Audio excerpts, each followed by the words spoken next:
Assalamualaikum dan salam sejahtera semua. Selamat datang ke channel saya, Saudagar MZ.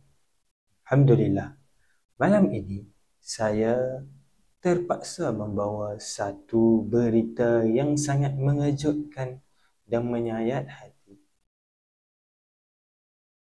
yang tersebar di media sosial baru-baru ini. Ia berkaitan dengan screenshot dari The Reporter. Tukang masak wanita maut ditikam selepas pelanggan dakwa makanan tak sedap. Ya, anda tak salah dengar, hanya kerana makanan tak sedap. Ini bukan prank, ini bukan cerita rekaan. Ini adalah tragedi yang dilaporkan berlaku di sebuah restoran masakan Thai di lorong Bukit Juru.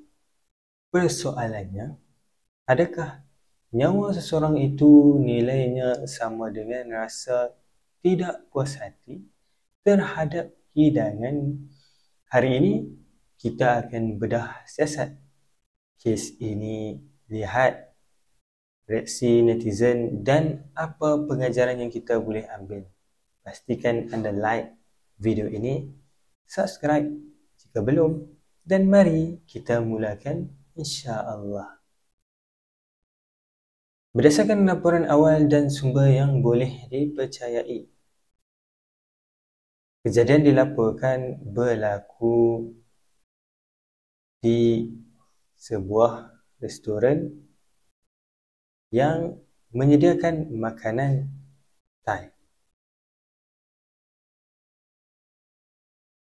Suspek yang merupakan seorang pelanggan didakwa telah menimbulkan kekecewaan selepas menyatakan bahawa makanan yang dihidang kepadanya adalah tidak sedap, tidak menepati cita rasa. Pergaduhan lisan dikatakan mula tercetus antara pelanggan tersebut. Itu ini yang sepatutnya boleh diselesaikan dengan permohonan maaf, refund atau hanya bertukar hidangan.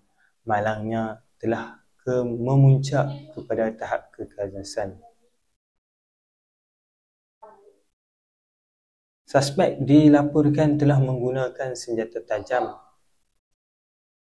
dan menikam mangsa sehingga menyebabkan kecederaan maut. Polis Diraja Malaysia telah mengesahkan insiden dan suspek